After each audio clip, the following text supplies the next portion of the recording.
Do not, I repeat, do not engage with the never-Kamala-leftists. Do not feed the zoo animals. And I'm saying this just as much for myself as I am for y'all. Unless I'm gonna get some enjoyment out of it, some schadenfreude, I'm not addressing them directly. And for your own sanity, especially if you're a black person, I don't think you should either. Something I've learned dealing with abusive people is to realize when you are not face-to-face with logic anymore, you are face-to-face with a chaos goblin. I was watching Dark Knight the other day. Alfred was giving his little speech about how some men just want to watch the world burn. They're not motivated by anything intrinsic. They're not motivated by anything logical. They just want to watch the world burn. And that's what they are, a bunch of little jokers. And a bunch of them will take that as a badge of honor, and they think that they're girly pop for that. Fucking edgy. But this is not a fucking movie. This is real fucking life. And in the movie, he was a sick motherfucker too. It will always come back to movies with me, I swear. Willing to sacrifice not only the lives of the corrupt 1%, but the most vulnerable people in Gotham. Fucking children. Blowing up hospitals. And enjoying it. That's what these people are. They were always unserious, I know this. But for me, the true test was gonna be after Inauguration Day, when real consequences start materializing and affecting real people. When people are getting pulled out of their homes. People are getting deported. Rights literally being stripped. Women's voting rights being effectively limited. Attempted complete obliteration. By the way, from the veterans and military grapevine, ICE is pulling military spouses out of their homes on base housing. So that's fucking great. They see all this and what do? They're doubling the fuck down. The lack of empathy is telling. It's actually equal to MAGA, because they want to talk about both sides. Both of them are pretty much the same. Two sides of the same coin. Both of them are willing and excited to see marginalized people, especially black people, suffer for whatever respective cause feeds their fucking ego. Because you can just see the way that they're responding to this shit, that they hate black people too. They hate other certain types of marginalized peoples too.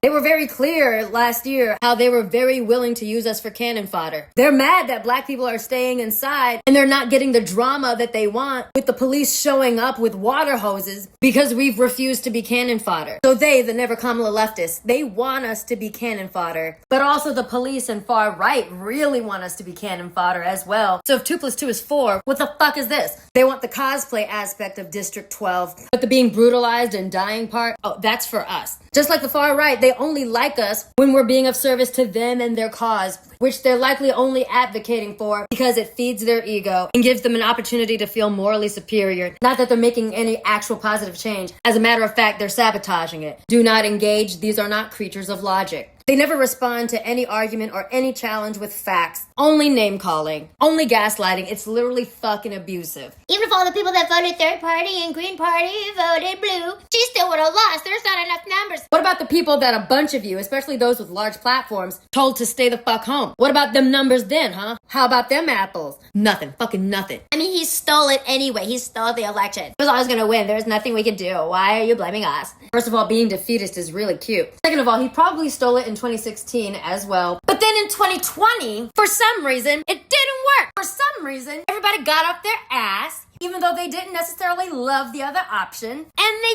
voted. And he didn't win that election. Call me crazy, but I don't think that on the second election, he just decided, I don't feel like trying to steal it this time. Let's just leave it to fate. Shut the fuck up and fuck you. I voted for conscience and blah, blah, blah, genocide, blah, blah, blah, blah. He said he was going to turn that strip into a parking lot. He's friends with Mr. Yahoo News. So if you really cared about those people, that wasn't the clear and present danger. Also, the people over there begged us to vote her in. When you bring that up, what do they say? Nothing. Just insults. Or that, can we stop this? We're never gonna get anywhere divided. We're better than this. No, you fucks. They intentionally created a situation in which we are all fucked. A situation that could have been avoided so that they can theoretically swoop in and be the savior. Except that plan involved black people doing all the work for them. And them not doing anything really in this revolution besides calling for it. They can't even do a fucking push-up. So that plan went to shit and they're upset about it. That shit is literally in the abuser's playbook. Do not fucking engage. Why do you have to smoke for us? What about for the Republicans and the Democrats? The Democrats aren't in fucking power. You cut their knees from out under them. I'm not the biggest fucking fan of them, but they weren't the party trying to take away women's voting rights and trans rights or advocating for rounding up Audi 3000 people into fucking camps. Which impacts me, by the way. It's fucking personal. So excuse the fuck out of me if I don't feel like being fucking nice. They made sure that they're not in power, so what the fuck are they gonna do? And as far as the elephants are concerned, it was never a surprise of what they were gonna do. We know what fucking kind of people they are. You don't argue with a Yahtzee. You make sure that the Yahtzee never gets into the driver's seat. They said, let the Yahtzee get into the driver's seat. They allow people to take power that see people like me as animals. Knowing full well that was the case, letting it happen, even though we said, please don't let this fucking happen. And now asking, why don't you have the smoke for them? Again, fucking abusive gaslighters. Fuck them. Actually, I blame this on the Democratic Party. They ran a terrible campaign for her. It is their job to earn my vote. Earn my vote. Are they fucking children? Are they fucking children?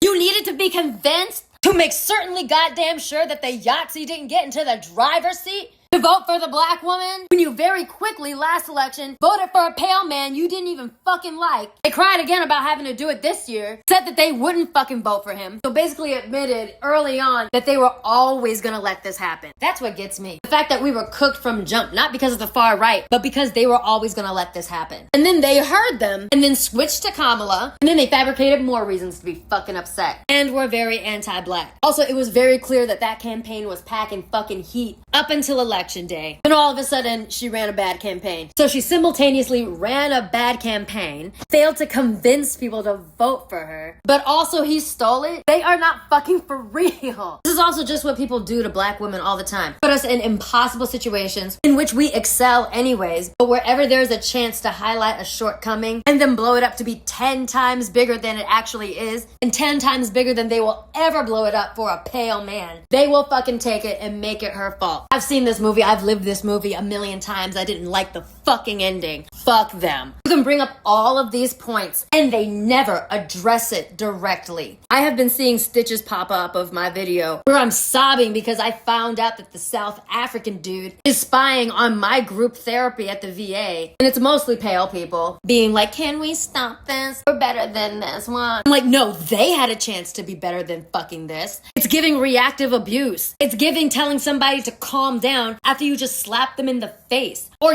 watch somebody else slap them in the face and elected to do nothing. Literally. Fucking I was over on the bench, head asses. Speaking as a black woman, a lot of them are pale and other minority groups that have always hated black people. And they finally found a way to do it openly under the guise of being edgy and progressive. No, we can't stop this. I'm going to keep reminding you how badly you fucked up. Especially when I and people that I love are being directly targeted, are being directly impacted. You ain't gonna sit here and tell me to calm the fuck down. It's also pushing black women and black people to madness and then asking why you so mad. It's so aggressive. They are the same as MAGA. Any fuck ass stitches I find of my shit, I will simply block. Which I know a bunch of them don't have the huevos to do to me because they still want me to make them laugh while telling me to shut the fuck up. Fuck ass comments, fuck ass stitches, I'm just going to block. I'm just going to treat them like the abusive fucking people they are. I am going to treat them like MAGA. I highly suggest y'all do the same. Again, especially if you are a black person. Because not only am I actively walking around in a world knowing that a bunch of people around me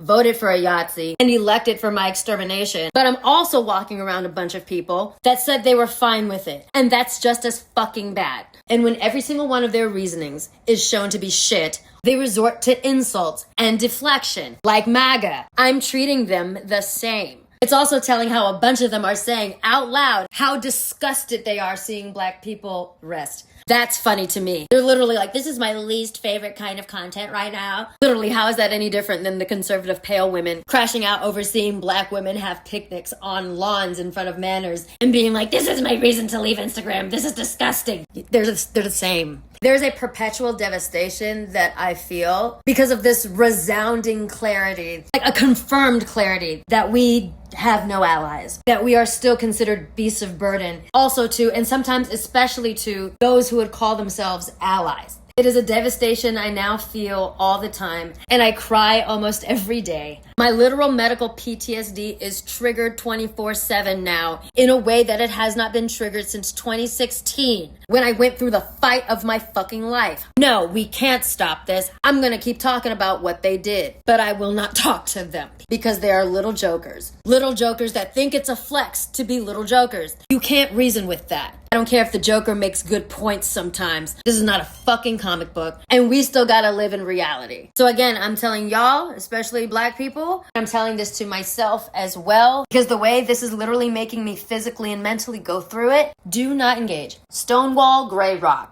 If you must fight back in ways that are manageable to you, and know that you are allowed to prioritize your mental health. As a matter of fact, you are required to make it through this. Do not feed the wildlife. They will just keep coming back for more snacks, because that's all they want, attention. Fuck them.